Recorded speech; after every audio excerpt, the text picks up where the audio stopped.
The tragedy that struck Newtown, Connecticut last Friday was unthinkable in so many ways, but as we all sadly know, it was not unprecedented. From Aurora to Tucson to Virginia Tech, those litanies of names, the shooting rampages have become depressingly familiar features of American reality, a fact that one remarkable young man is now fighting to stop. 5 years after he was shot 4 times during the rampage at Virginia Tech, he is on a mission to expose how easy it can be to buy powerful guns in this country.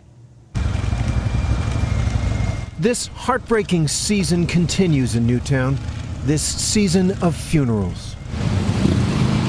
3 more children laid to rest. As the country struggles to make sense of the horror, there's a voice you should hear. And I know what it's like. It's the worst day of their life. It's chaotic. It's hopeless. Colin Goddard knows what it's like to be in a classroom when an armed madman bursts in and starts shooting people. Colin was a student at Virginia Tech. It was the most terrifying 9.5 minutes of my entire life.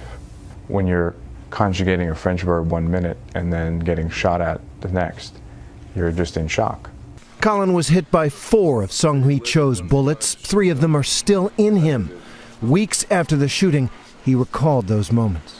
The shooter came inside, and we were all on the ground, not moving, not making a scene at all, just lying there playing dead, you know, almost every one of us. And we were just at his mercy. He could have done whatever he wanted to, and just he chose to go around the room in such a way that he killed all the other students in my class except for a few of us. Yeah, it's been a little messy. Colin Goddard's journey of recovery from that moment lying on the classroom floor bleeding to now, the rehab, the psychological therapy, the search for answers and meaning, it's all led him to this. We are better than this. We are better than a nation with mass shootings in movie theaters, in schools, and on our streets. He works at the Brady campaign to prevent gun violence, but he does more than lobby and make public service announcements. He goes undercover to gun shows across the country, and he says he proves how ridiculously easy it is to buy guns without any kind of background check at all, as he shows us in a documentary called Living for 32, after the 32 Virginia Tech students who were murdered. The llama here. The llama. So I've got to You paid $300 for the man? I paid $300 for it, so I wouldn't mess with it for less than $20. No tax, no stipends, no nothing. I'm a retired Tuesday. 40% of the guns sold in America are purchased at gun shows. More than 5 million people attend these events every year. They generate billions of dollars in sales. And since only licensed dealers are required by the law to perform background checks on the people they sell guns to, all of the private sellers out there, and you can find them at every show, sell guns without any check at all. That's the gun show loophole, and Colin Goddard has made it his mission to close it. Here, at a gun show in Ohio, he says he and his friends were able to buy an assault rifle without even an ID. You want $660 for it? Yeah, out the door. Got the over 18, Ohio resident. No tax and no paperwork. Oh, I need to see your driver's license.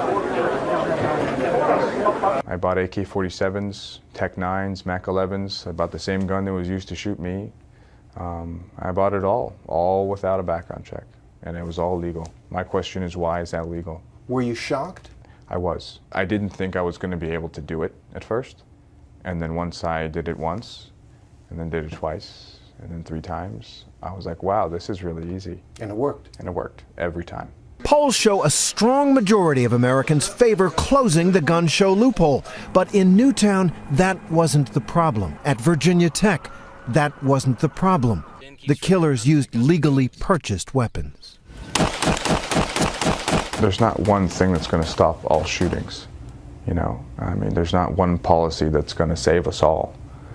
But, you know, a background check is something that will make it more difficult for dangerous people to get their hands on a gun. Colin Goddard is not a victim, but a survivor and a citizen activist with a youthful conviction that, yes, we can be better than this. I can't do this alone. I need people to come together on this. That's why I share my story. This is only going to be a period of my life. It's not going to be forever. But to the extent that I can share my story and move the ball forward, let's do it. Let's help save some lives.